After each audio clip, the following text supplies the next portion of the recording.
할렐루야. 여러분 또 이렇게 뵐 수 있어서 너무 감사하고요. 이렇게 또 신년 2018년 말씀 사경에 초대해 주신 것도 감사하고요.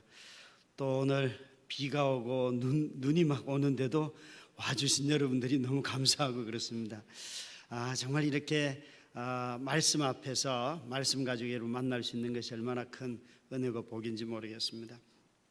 여러분들이 이렇게 말씀을 사모해서 신년을 시작하는데 올 한 해 2018년 한 해 동안 이 마당 기도회에 참석하는 모든 성도님들의 가정과 사업과 또 교회 위에 하나님의 은혜가 가득하기를 주의 이름으로 축원합니다.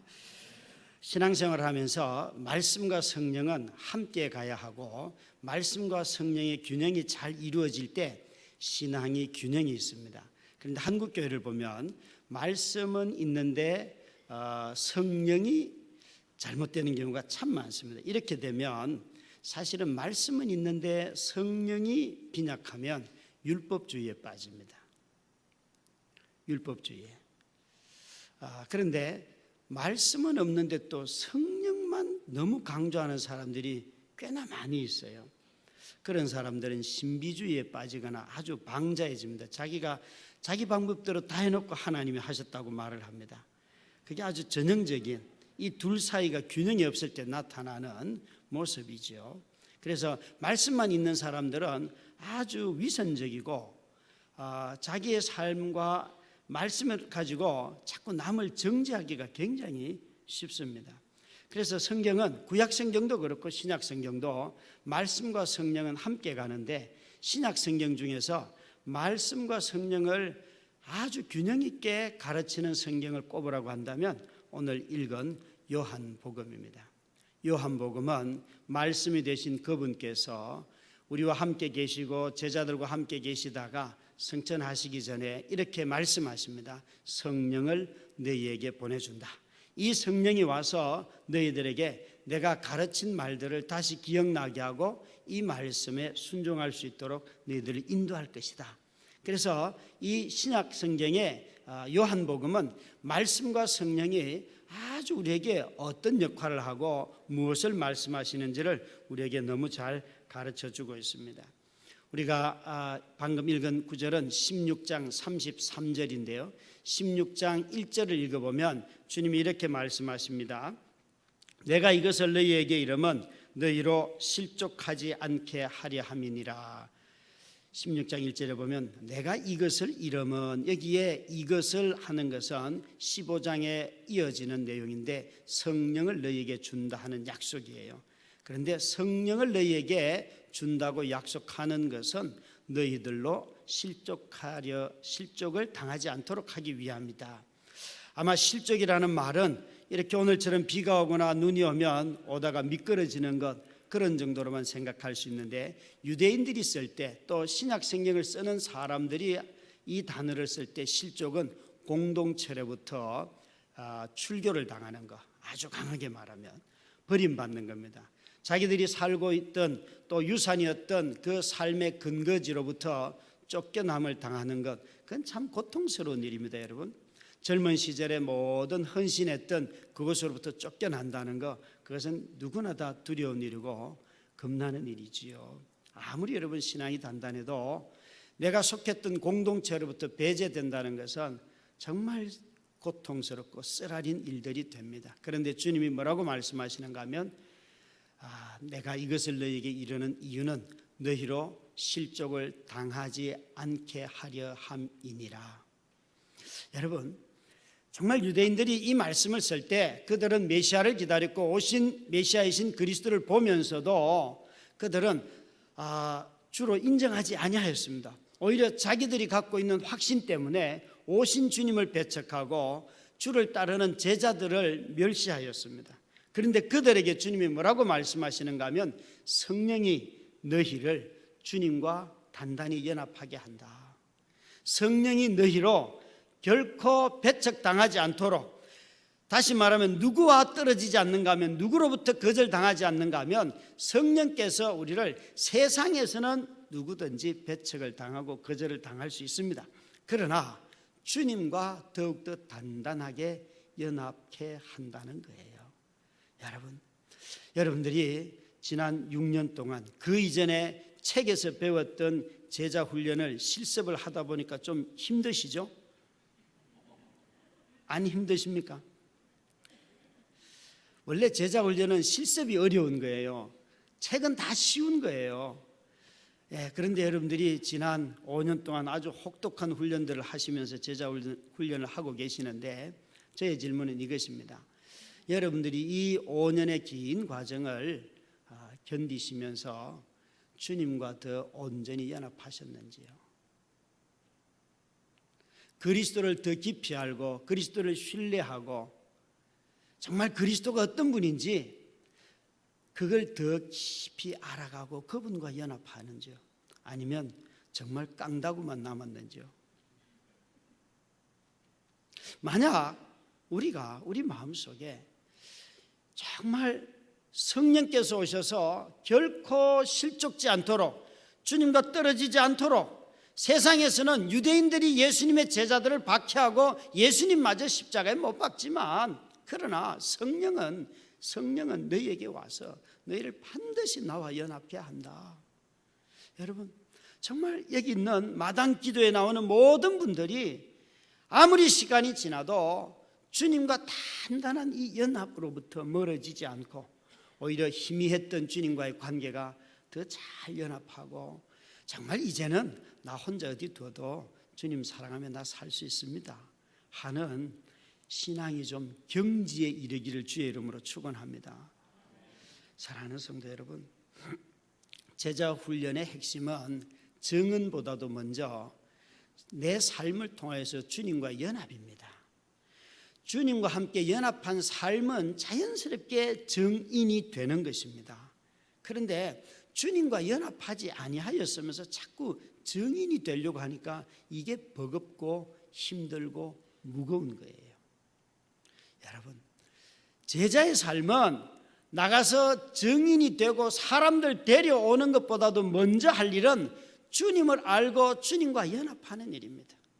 그 일이 내 삶 속에 이루어지면 자연스럽게 사람들이 나를 통해서 그리스도를 알게 되는 것이죠.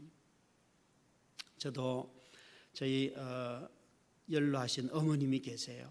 86 되시는 나이를 이제 어머님 되셨는데 오늘도 오기 전에 엄마 오늘 여기 가는데 엄마가 기도 좀 해요. 그러면 우리 엄마가 늘 하는 말은 이런 거예요. 야야 나는 기도도 못한다. 그럼 뭐라고 평소에 기도해요? 그러면 어쨌든 우리 아들 잘 되게 해주세요.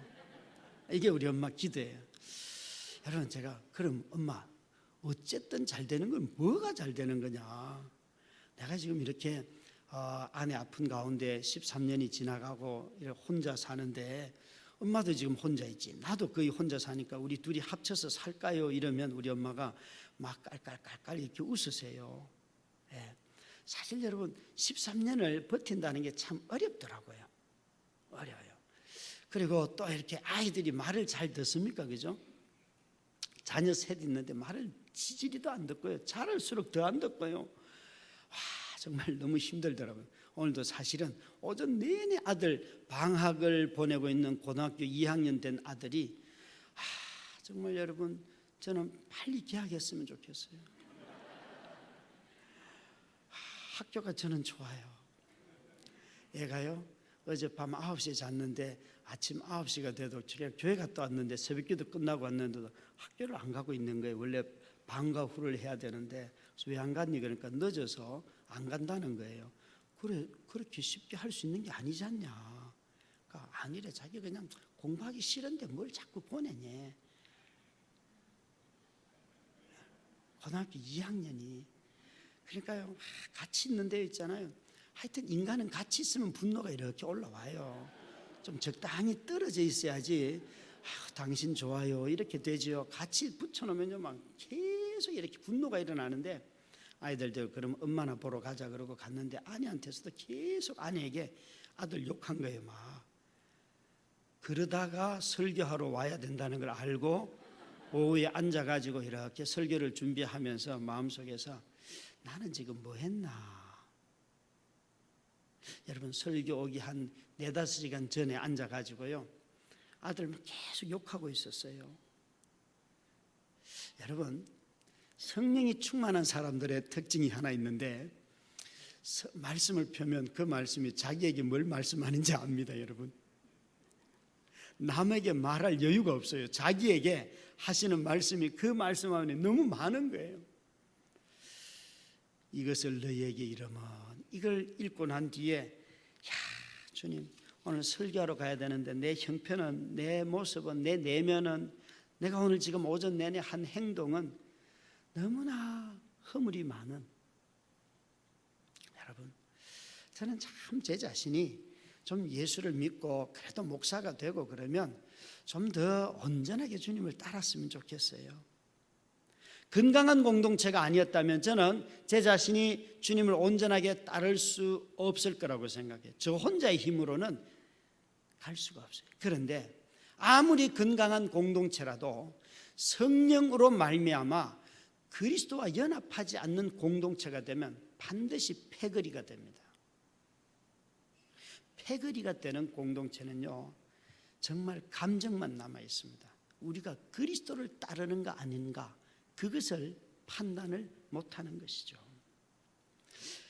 26장 1절에 이것을 너희에게 이르면 너희로 실족지 않게 하리 함이니라 라고 말씀하신데, 그 전부의 내용은 나는 너희를 떠난다, 너희는 나로 인하여서 근심할 것이고 사람들로부터 환난을 당할 것이다 라고 하신 뒤에 마지막 33절 말씀입니다. 다시 한번 함께 읽도록 하겠습니다. 시작.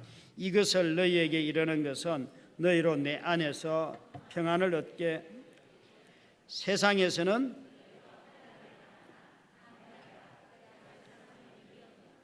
아멘.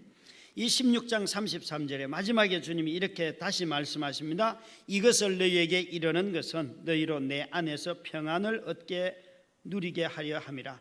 세상에서는 너희가 환난을 당하나 담대하라, 내가 세상을 이기었노라.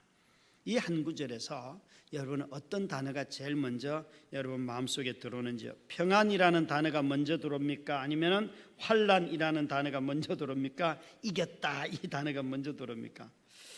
어떤 단어가 먼저 들어오세요?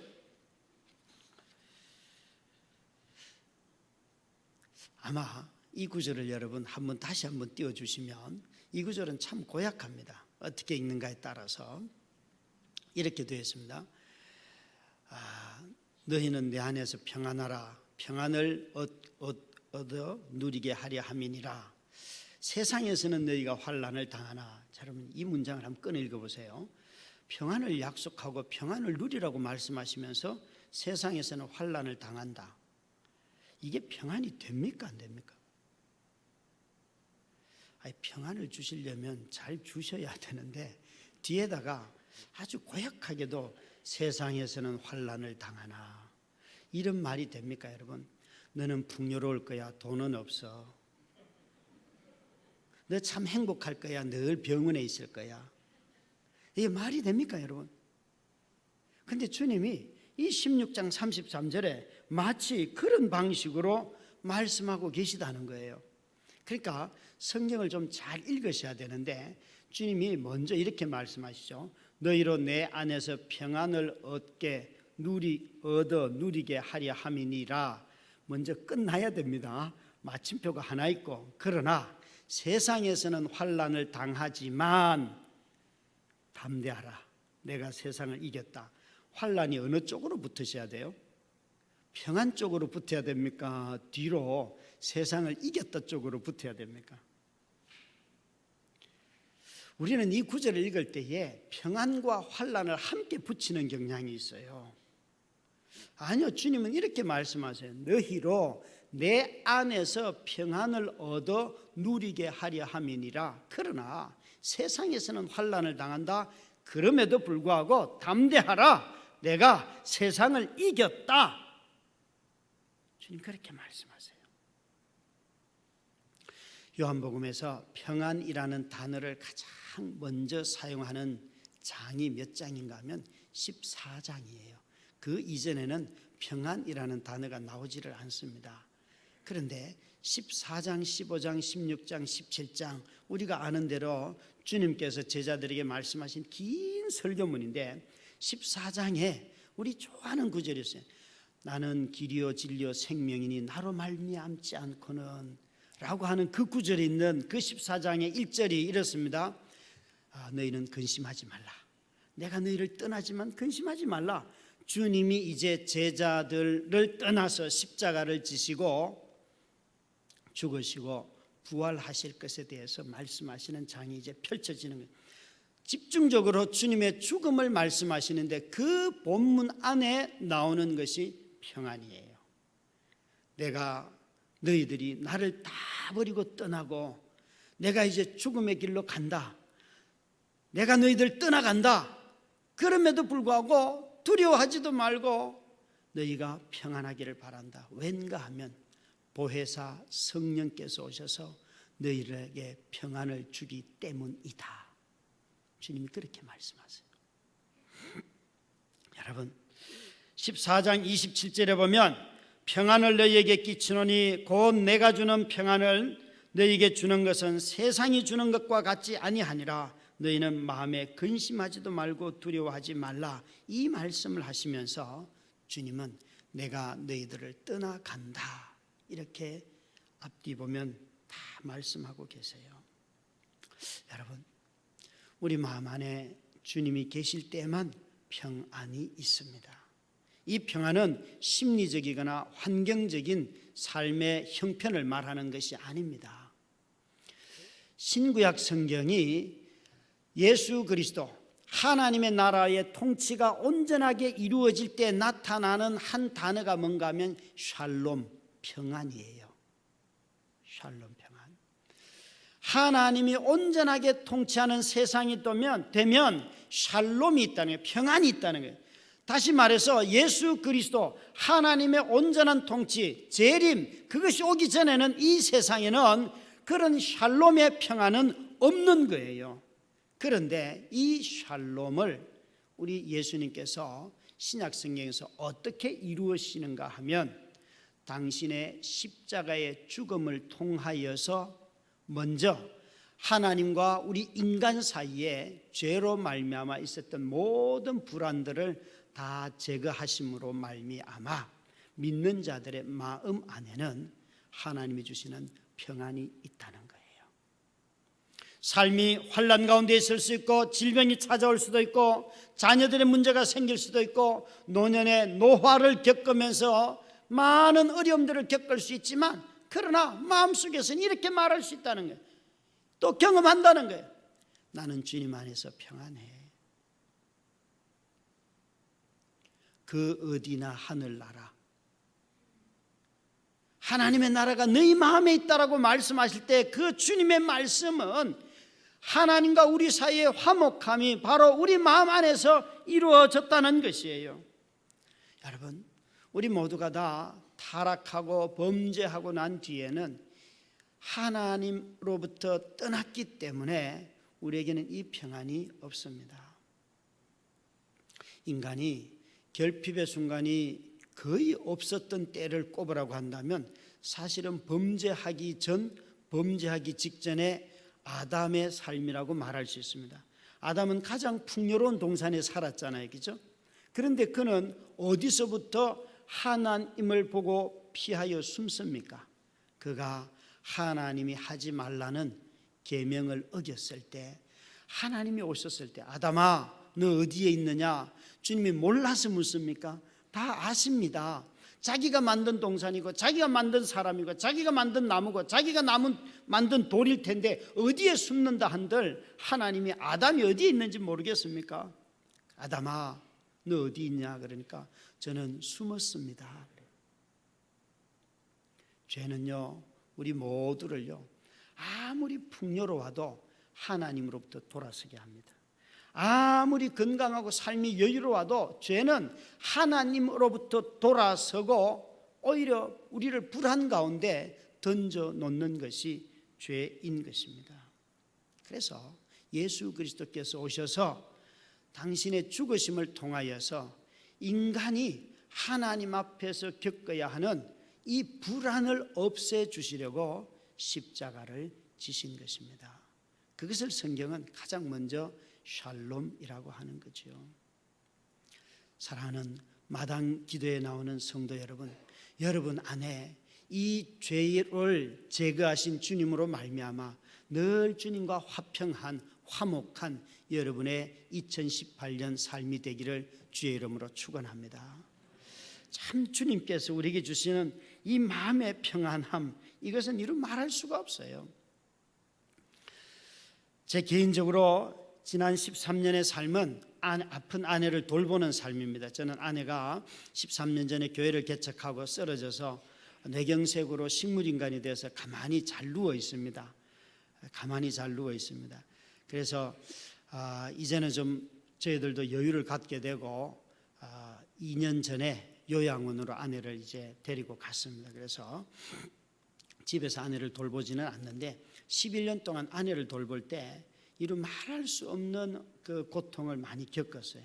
그런데 그때마다 신비로운 것은 막 삶이 흥크러지고 어렵고 그것 때문에 화를 내고 그러면요, 그리고 또 하나님 앞에 가서 대들었죠. 정말 여러분, 이런 말을 정말 서슴없이 했습니다. 이전에는 하나님, 일 좀 똑바로 해요. 당신이 통치자라는데 일을 뭐 요따구로 해가지고, 이런 말을 여러분 정말 서슴없이 했는데 저는 수없이 하나님께 발길질을 했어요. 그런데 하나님은 단 한 번도 저에게 발길질을 하지 않으시더라고요. 발길질하지 않고 오히려 저에게 와서 위로의 말씀을 주시고 노래를 주시고 또 찬양을 주시고 어떤 지나가는 성도를 통하여 한마디 또 그것이 위로가 되고 하여간 하나님은 그렇게 말씀하시더라고요. 여러분들이 긴 여정의 고통 가운데 있는 것 알고 있습니다. 여러분들이 더 마음이 주님 안에서 서로 간에 단단하게 묶이시길 바랍니다. 성도들의 말 한마디가 위로가 되고요, 서로 부르는 찬송이 우리의 고백이 되고요, 듣는 말씀 한 구절이 우리의 간증이 된다니까요. 여러분, 힘들고 어려울 때일수록 정말 그리스도 안에서 온전하게 연합하면 그 시기가 꿈같이 지나갑니다. 꿈같이 지나갑니다. 주님이 내 안에 계시는 것을 여러 가지 모양으로 보게 되는데 그게 바로 샬롬이라는 거예요. 주님이 오늘 말씀에 내가 너희에게 주는 이 평안을 마음껏 누려라. 내가 너희에게 주는 평안을 누려라. 여러분, 2018년 한 해 동안 주님으로부터 오는 그 평안이 여러분에게 가득하기를 주의 이름으로 축원합니다.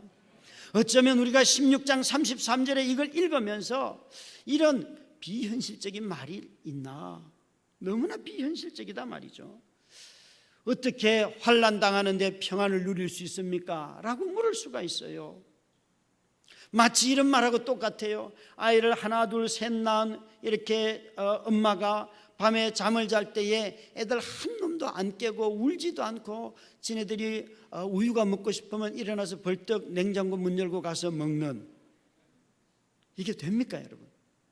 자녀가 있는데 고3이에요. 그 아이가 원래 입시를 본다면 엄마 마음은 벌써부터 괴로워요. 아빠 마음도 괴롭고요. 저는 고등학교 2학년 됐는데 아이가 지난 학기 끝나자마자 아빠 나는 수학 포기야 그러는데요, 얼마나 마음이 괴로운지요. 그놈만 보면 뭘 포기할까. 제가 이렇게 말했어요. 그래, 수학은 포기해도 좋다. 인생은 포기하지 마라. 이 말 하지만 속에서는 왜 이 새끼야 수학도 포기하냐 하지 마라, 이 말 하고 싶었어요. 여러분, 너무나 비현실적인, 아이가 하나를 가르치면 10개를 아는데 우리 아이는 10개를 배워도 다 잊어버리는, 더 많이 잊어버리는 아이가 우리 아이예요. 사람은 얼마나 좋아하는지 여러분 한번 생각해 봐요. 자식에게 정말 학교 보내면 다 애가 알아서 대학 갈 준비를 하면 얼마나 좋겠습니까? 그런 게 된다면 너무 좋죠, 그죠? 만약 그런 거 기대하는 것이 정말 비현실적인 거죠. 아니, 대학을 잘 졸업시켜 놓으면 지가 알아서 직장 찾아가고, 아니 출가하면 우리 집에 오지도 않고 자기들끼리 잘 살면, 여러분 출가를 시키면서 그런 거 기대해요, 안 해요? 우리는요 정말 똑같아. 만나는 사람들마다 원래는 사업이 잘 될 겁니다 목사님, 이렇게 말하는 사람 아무도 없어요. 전부 다 목사님 기대 안 합니다. 밥이나 먹고 살면 됩니다. 너무나 우리는 비현실적인 삶을 살아가고 있다고 봅니다. 어쩌면 이 삶을 보는 비현실적인 시각이 말씀을 보는 나의 시각일지도 모릅니다. 주님께서는 내가 너에게 평안을 주는데 그것을 많이 누려라라고 말씀하시는데, 아니 주님, 평안을 주시려면 돈을 좀 더 많이 주시면 제가, 아니 주님, 건강을 주시면 제가 좀 웃을게요. 우리 다 할 말이 있다고요. 여러분 중에는 설교하다가 찬양을 하는 것을 알레르기적으로 싫어하는 분들이 계시다는 걸 알아요. 그런데 오늘은 제가 찬양을 하나 할 거예요. 찬송가 중에 370장에 주 안에 있는 나에게 딴 근심이 있으랴, 이 찬양 1절만 같이 한번 해보도록 하겠습니다.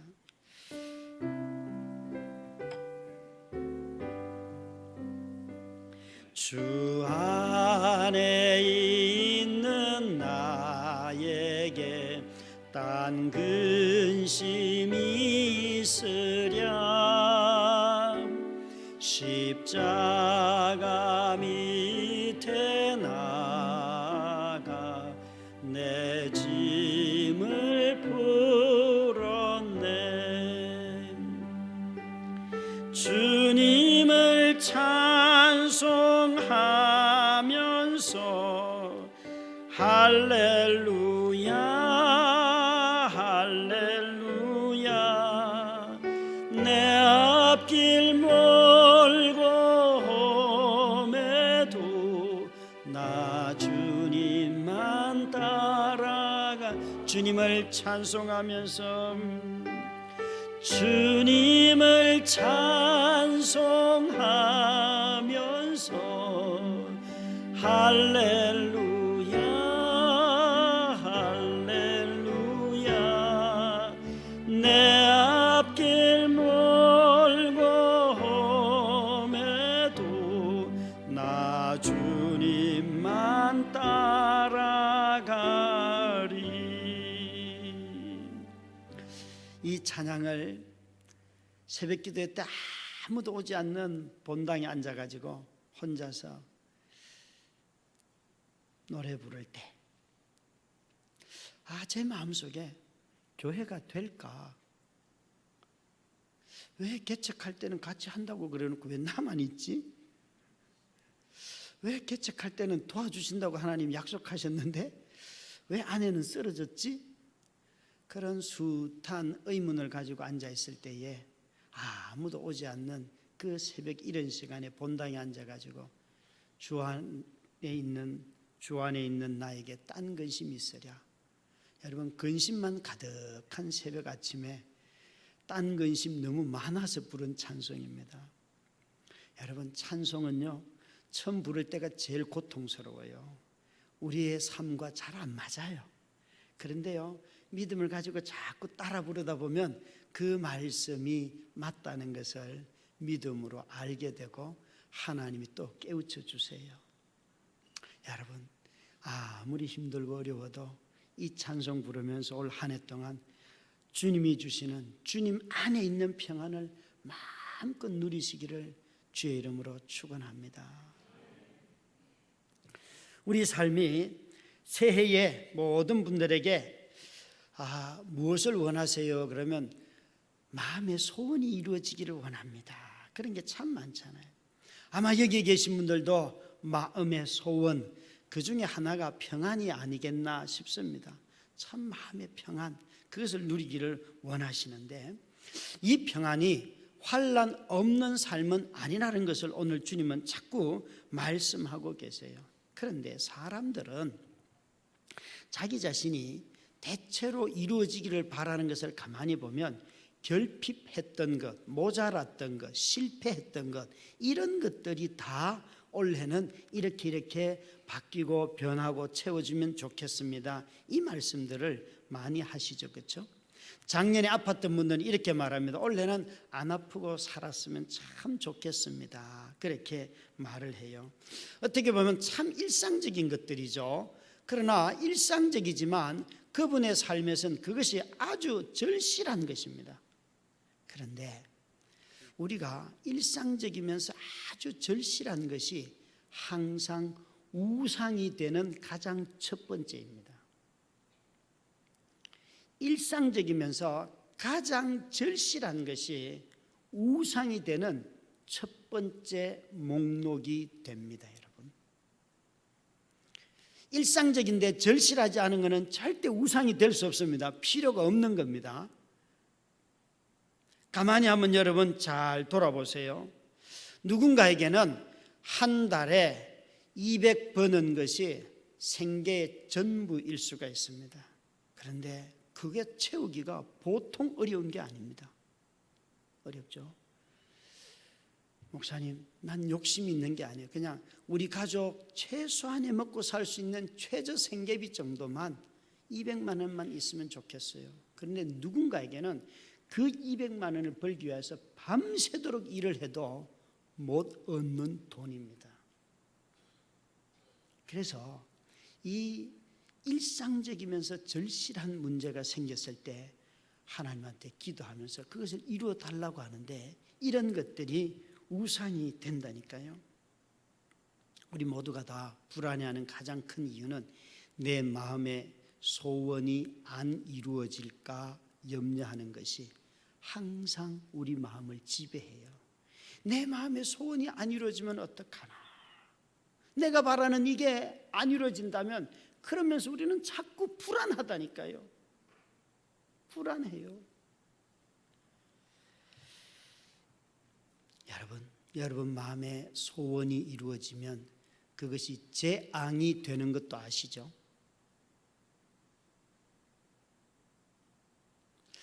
여러분 그런 거 주변에 못 보셨습니까? 마음의 소원이 이루어지고 재앙을 맞이한 사람들 보셨을 겁니다.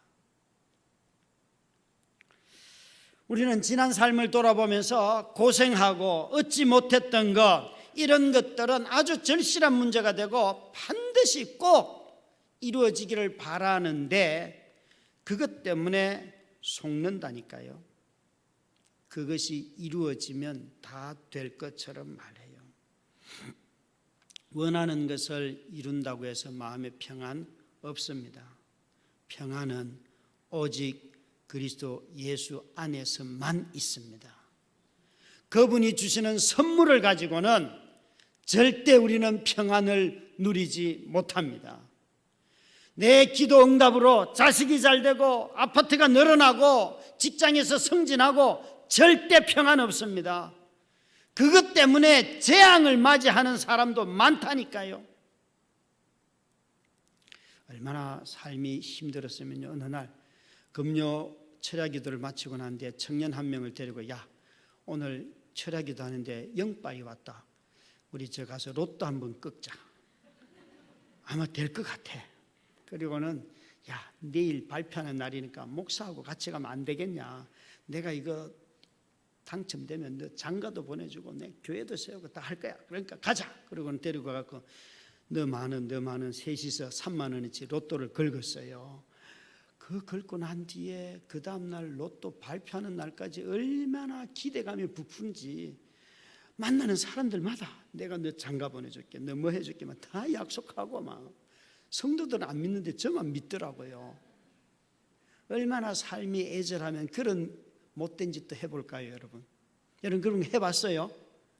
안 해보셨어요? 저도 한 번 하고 안 했어요. 더 이상 이러면 안 될 것 같아서. 그런데요, 3만 원 날렸죠, 그죠? 되지 않죠. 그냥 한번 객기 부려본 거예요. 삶이 애절할 때 하면 그렇게라도 스트레스 한번 풀어보고 마는 거예요. 그걸 믿는 건 아니겠죠. 근데 여러분, 마치 오늘날 사람들이 이 로또를 하고 싶어하는 이 마음이 우리 안에도 있잖아요. 여러분, 마음의 소원이 이루어지면 진짜 삶이 평안할까요? 아니요, 여러분. 평안은 오직 그리스도 예수 안에서만 누리는 것입니다. 그래서 주님이 내가 너희로 평안을 얻어 누리게 하려 함이니라. 주님으로부터는 그 평안. 초대교회 성도들은 박해를 당할 때에 그들이 총칼을 들고 싸우면서 그 박해를 이겨낸 게 아닙니다. 주께로부터는 평화의 노래가, 에이레네라고 하는 그 노래가 그들을 살립니다. 주님으로부터는 은혜와 평강이 너희에게 있을지어다. 여러분, 평강은 항상 무엇 뒤에 따라오는가 하면 은혜가 있어야지 평강이 오는 거예요. 예수 그리스도로부터 오는 은혜가 주는 선물이 평강이에요. 여러분, 이 순서가 뒤바뀌어지면 안 돼요. 그리스도 예수 안에서 누리는 은혜가 우리에게 평강을 준단 말이죠. 바울 사도가 그 편지를 쓸 때 그 서두에 그냥 형식으로 수신자들에게 형식으로 하는 게 아니에요. 그는 정말 그 제국과 싸우면서 그 로마 제국 속에서 이 세상의 나라를 싸우면서 그에게 꼭 필요했던 것은 은혜와 평강이었습니다. 오늘 여기 있는 모든 분들에게도 2018년 한 해 동안 그 은혜와 평강이 여러분 1년 내내 마음과 삶과 직장생활과 가정생활과 교회생활을 지배하시기를 주의 이름으로 축원합니다. 우리가 영적인 두 실제가 있는데, 한편으로는 주님께서 평안을 누리게 하려 함이라 라고 말씀하신 뒤에 그러나 너희가 세상에서 환난을 당한다 담대하라 내가 세상을 이겼노라 말씀하셨어요. 이 영적인 실제는 뭔가 하면 평안과 환난이 함께 있다는 거예요.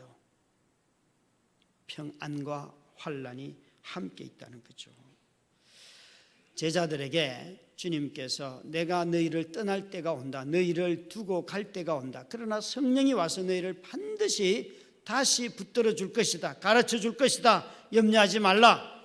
그리고 또 성령이 너희를 붙들어 줘도 세상이 너희를 미워하고 너희들이 반드시 박해를 당한다 라고 말씀하셨습니다. 여러분, 이 마당 기도에 나오는 우리 성도님들은 혹독한 제자 훈련을 받으셨다고 저는 생각하는데요. 여러분들이 받은 것은 여러분의 교회를 통해서 알게 된 게 한국교회의 민낯을 알게 된 거죠. 그렇죠? 한국교회가 어떤 곳인지를 정말 교회가 교회 같지 않다는 것을 너무나 처절하게 알게 된 것이 여러분들이 지난 5, 6년 동안에 5년 동안에 깨달음일 거라고 저는 봅니다. 여러분, 정말 지난 한 해 동안, 지난 3년 동안 나라가 나라냐 뭐 이런 이야기를 했는데 여러분의 입에서는 교회가 교회냐 이 얘기를 아마 할 것 같습니다. 이게 교회냐 이 이야기를 아마 수없이 했을 것입니다. 맞습니다, 여러분. 그것은 여러분의 교회만이 아니고 한국교회의 실상이 그러합니다.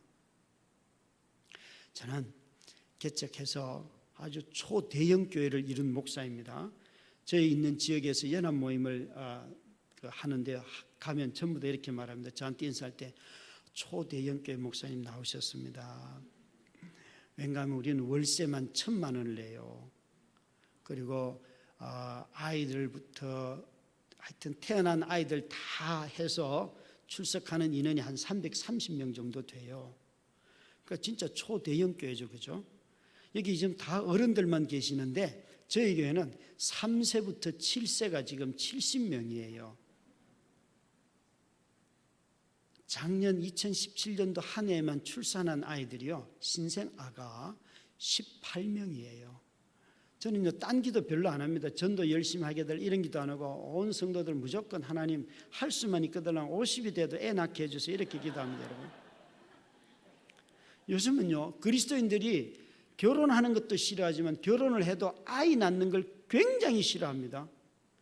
여러분, 결혼해서 아이를 낳는 것을 싫어하는 것은 하나님의 말씀에 불순종하는 거예요.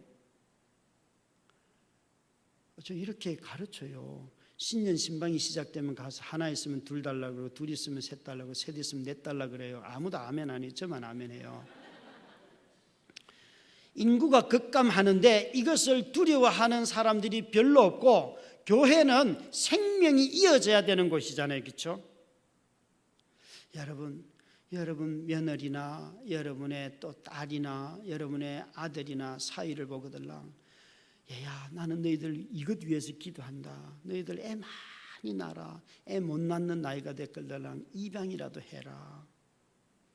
여러분 이게 얼마나 좋습니까? 그죠? 아무도 그럴 마음이 없어요.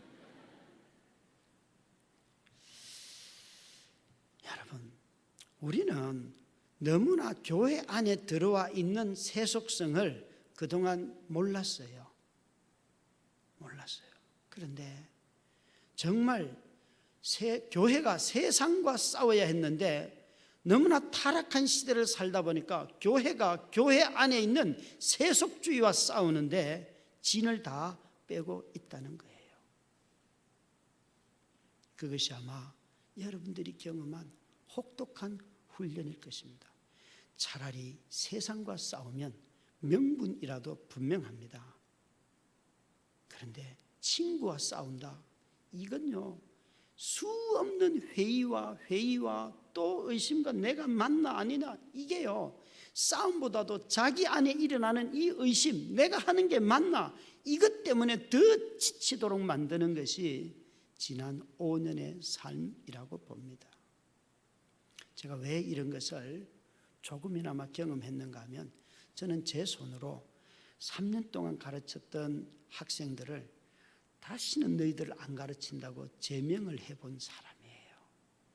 선교단체에 있으면서 제가 그때 난 다시 목사고 전도사고 안 해요. 그리고 사표 썼는데요, 하나님이 부르시더라고요. 병연아, 너 나 사랑하냐? 그래서 사랑은 하지만 이 길은 가라고 하지 마시오. 난 안 갑니다. 그랬더니만 주님이 저한테, 제가 주님 사랑합니다 그러면 내 양을 먹이라 뭐 이런 거룩한 말씀을 하실 줄 알았어요. 그런 말씀을 하신 게 아니고, 제가 89년도부터 캠퍼스 선교단체 간사를 했는데 이 일이 91년도에 일어났어요. 저한테 이러시는 거예요. 병연아, 너 나 사랑하니? 사랑해요. 나 사랑하니? 사랑해요. 그러나 이 길은 가라고 하지 마세요. 안 가요. 그러니까 세 번째로 사랑하니? 그러시더니만 사랑은 합니다. 그렇게 말씀드렸더니만 사랑은 합니다. 그러니까 내가 여기 와 앉아 있지요. 이렇게 지금은 감정을 빼고 말씀드린 거예요. 사랑합니다. 사랑해요. 그러니까 내가 여기 있지. 그러고는 그 말하고는 엉 울고 있는데 주님이 이러는 거예요. 병연아, 저는 내 양을 먹이라 그럴 줄 알았어요. 내 양이 아니고 이러시는 거예요. 병연아, 네가 변하지 않으면 네 양을 또 다 죽인다. 저는요 그때 이후로요 설교 준비를 안 했어요. 설교 준비 안 하고 뭐 했는가 하면 새벽마다 가서 엎드려서 울면서, 하나님 나 바꿔줘요. 나 진짜 양들을 돌보는 목자 되게 해주세요. 양을 삶아 먹는 목자 말고 몸에서 양의 냄새가 나는 목자 좀 되게 해주세요. 한 8년을요 설교 그전에는요 설교 준비를요 몇 시간, 10시간씩 하루 종일 막 그렇게 했어요. 정말 깔끔하게 논리적으로 잘 하죠. 그런데요, 네가 변하지 않으면 네 양 다 죽인다, 그 말 듣고요 설교 준비는 20분, 30분, 길면 1시간. 그러나 그 본문 붙들고 엎드리고 누워가지고, 하나님 나 변화시켜 주세요, 그 얘기를 쏟아냈어요. 그런데 정말 그 긴 시간을 통하여서 주님이 저를 바꾸어 주시더라고요. 제 안에 있는 도끼도 빼주시고. 여러분 올 한 해 가장 기다리는 소망이 있다면 목자도 목자 만나는 거지요. 양의 냄새가 몸에 배어있는 목자 만나는 것, 그거 여러분들이 기다리고 있는 것 아니겠습니까? 그런데 여러분만 기다리는 게 아니에요. 한국교회에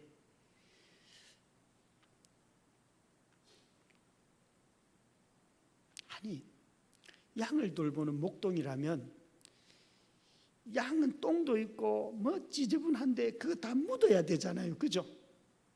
그런 거 하나도 묻어 있지 않은 목자들이 너무 많은 거예요.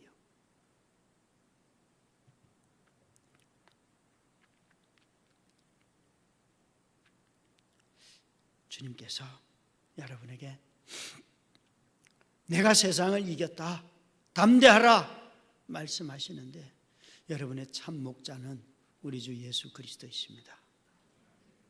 여러분, 잠시 환난을 당하지만 담대하십시오. 용기를 내십시오. 주님이 사망 권세를 이기셨습니다.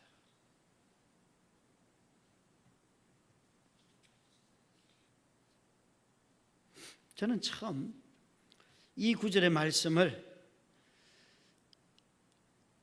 너희가 세상에서는 환난을 당하나 담대하라 내가 세상을 이겼노라, 이 말씀을 읽을 때에 마음속에서 비아냥 그림이 일어났어요. 제 기분이 이랬어요.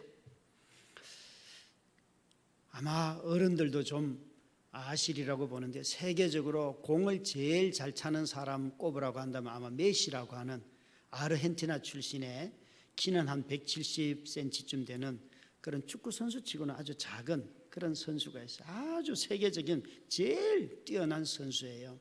제가 굳이 메시를 이렇게 칭찬하는 이유는 그분도 키가 작기 때문에. 그런데 저는 이 구절을 딱 읽었을 때 처음 드는 딱 느낌이 뭔가 하면, 메시라는 선수를 앞에 두고 저보고, 야, 네가 메시를 이길 수 있어. 공 하나 주면서, 야, 네가 드리블 해가 가봐. 메시를 네가 제칠 수 있어. 그 말을 하면 제가 공을 차겠습니까? 안 차겠습니까? 세계적인 선수를 앞에 두고 누가 드리블을 합니까? 나 같은 사람 100명을 세워놔도 메시와 같은 선수는 우리가 반칙을 하지 않는 한 아마 다 빼고 자기 공 뺏기지 않고 혼자 계속 공 가지고 놀 터인데, 그런 선수를 앞에 두고 야, 네가 메시를 이길 수 있어. 담대해. 될까요?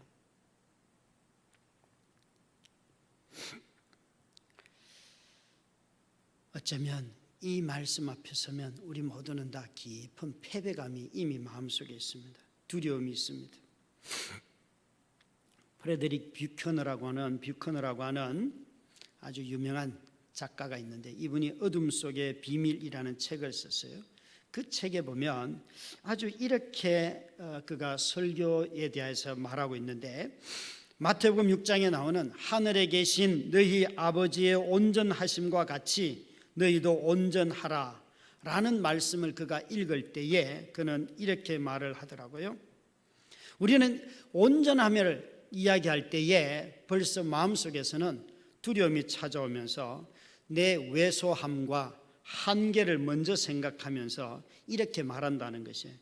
이 말씀은 너무나 거룩하여서 나에게는 어울리지가 않아.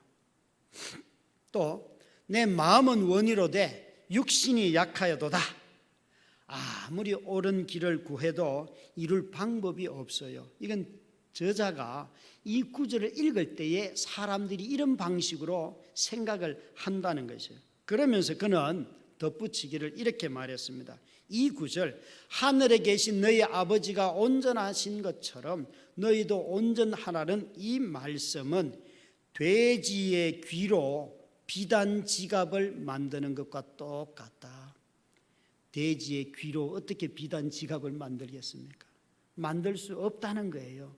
마치 세상에서는 환난을 당하지만 담대하라 내가 세상을 이겼노라, 이 말씀이 저와 여러분의 귀에 들릴 때는 돼지 귀를 가지고서 비단 고급 지갑을 만들려고 하는 것과 똑같이 들린다는 거지요. 2017년도에 가장 많이 들었던, 사회로부터 들었던 말이 하나 있습니다. 어둠은 빛을 이길 수가 없다. 어둠은 빛을 이길 수가 없다. 아마 최근에 여러분 영화 1987년도를 보셨을 것입니다. 그 영화가 끝까지 얘기하려고 하는 한 가지는 적어도 진실이 독재를 이긴다예요. 진실이 부패를 이긴다예요. 2017년도에 어둠이 빛을 이길 수 없다는 그 진실에 대한 열망, 1987년도라고 하는 이 영화가 가르쳐주는 그 진실이 독재를 무너뜨리고 직선제 개헌을 만들어내는 사회 변화, 역사적인 진화를 이루었다면 오늘 진리를 가지고 있는 저와 여러분은 무엇을 변화시킬 수 있겠습니까? 양심에서 나오는 진실이 사회 변화를 이끌었다면 영원한 진리를 가지고 있는 저와 여러분은 무엇을 바꿀 수 있겠습니까? 진실이 사회를 바꾸었다면 진리는 사람을 바꿔야 합니다.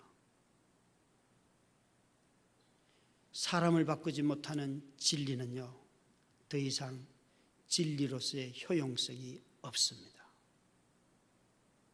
그것은 종교 집단이 되어 버린 것입니다. 오늘 그리스도께서 우리에게 말씀하십니다. 담대하라, 내가 세상을 이겼노라. 이 말씀을 먼저 읽고 난 뒤에 그러나 너희는 세상에서 환난을 당한다, 따라와야 할 것입니다. 사실 새해에 꿈을 꾸기도 전에 2017년 12월부터 이 2018년 첫 주까지 들려오는 수많은 소식은 죽음의 소식입니다. 12월 18일 날 한 유명 가수가 죽습니다. 그리고 21일 날 제천에서 불이 나서 29명의 사람이 죽습니다. 그뿐이 아닙니다. 30일 날 검거된 한 엄마 아빠는 자기 자녀를 4월 달쯤에 벌써 죽였음에도 불구하고 숨겼다가 이제 드러났습니다. 그렇게 고준희 양이라고 하는 아이가 죽었고요. 그리고 또 가장 최근에는 23살의 어린 산모가, 엄마가 아이 셋을 자기 술 취한 가운데서 담배 피우다 그만 아이 셋을 다 이렇게 죽게 했잖아요. 끊임없는 죽음의 소식이 신년에 계속 들려오고 있습니다. 어쩌면 이 박성우라고 하는 시인이 쓴 시에 나오는 것처럼 이 세상은 너무나 죽음의 소식이 많습니다. 제가 한번 이 시를 함께 여러분과 읽으려고 자막으로 띄워달라고 부탁을 드렸는데 준비가 됐는지 모르겠습니다. 없습니까? 예, 강 집사님이 보내기로 했는데 시의 제목은 이렇습니다. 마흔이라는 시의 제목입니다. 40살 먹은 한 남자인지 여자인지 모르지만 그가 사내입니다. 40살 먹은 사내가 이런 새벽에 이제 거울을 보는데 한번 제가 시를 읽어보겠습니다. 거울을 본다. 거울을 보다가 거울 속으로 들어가 거울을 보고 있는 사내를 본다. 광대뼈가 붉어져 나온 40의 사내여, 너는 산다. 죽을 똥, 살 똥, 살고 죽을 똥, 살 똥 산다. 죽을 똥을 싸면서도 죽자 사자 산다. 죽자 사자 살아왔으니 살고 하루하루 죽은 목숨이라 여기고 산다. 죽으나 사나 산다. 죽기보다 싫어도 살고 죽을 고생을 해도 죽을 듯이 산다. 풀이 죽어도 살고 기가 죽어도 살고 어깨가 축축 늘어져도 산다. 성질머리도 자존심도 눌러 죽이고 산다. 죽기 살기로 너를 짓눌러 죽이고 산다. 수백 번도 넘게 죽었으니 죽은 줄도 모르고 늦은 밤 거울 앞에 앉은 사내여 왜 웃느냐? 너는 대체 왜 웃는 연습을 하느냐? 이 박성우라고 하는 시인이 마흔이라고 하는 시를 쓰면서 제가 읽으면서 죽는다는 단어를 동그라미 쳐보고 산다는 말을 동그라미 쳐보니까요, 죽는다가 18번 나오고 산다가 21번 나오는 거예요. 그런데 우리가 살아가는 모든 삶은 너무나 죽을 똥 살 똥, 죽음의 초죽음이 되어서도 수백 번 죽음을 넘었지만 또 죽은 줄도 모르고 살아가는 인생이라는 거예요. 그런데도 죽은 줄도 모르고 살아가는데 늦은 밤 새벽에 거울을 보면서 도대체 웃는 여기 40 먹은 한 남자가 있다는 거예요. 왜 그는 새벽에 거울 보면서 웃을까요? 살 연습을 하고 있는 거예요. 만약 그가 편의점 주인이라면, 만약 그가 직원들에게 월급을 주지 못해서 자살을 생각하던 한 남자라면, 만약 그가 깊은 우울증에 빠져 있는, 정말 집에 있어서 너무너무 우울하고 자기 삶이 괴로워서 죽을까 생각하다가 다시 새벽에 눈을 뜨고 거울 한 번 보면서 그래도 얼굴이라도 씻고 화장을 하는 한 중년의 여인이라면, 여러분, 우리가 살아가는 이 세상은 시인의 눈에 비친 것처럼 너무나 바덩거리지만, 그럼에도 불구하고 그 사람들조차도 웃는 연습을 하고 자기가 죽은 줄도 모르고 다시 죽이면서도 살아가고 있는 이 삶의 애절함이 있는데, 주님께서 오셔서 우리에게 말씀하십니다. 너희가 세상에서 죽을 것 같으나 내가 너희에게 생명을 줬다. 이 생명을 마음껏 누리면서 평안히 살기를 바란다. 환난을 당하나 담대하라. 내가 세상을 이겼다. 여러분, 이 마당 기도회에 나오는 모든 성도님들이 사망의 권세, 죽음의 권세, 그 권세가 부리는 모든 불법을 이기고 생명으로 충만하고 평안이 가득한 여러분의 삶이 되시기를 주의 이름으로 축원합니다.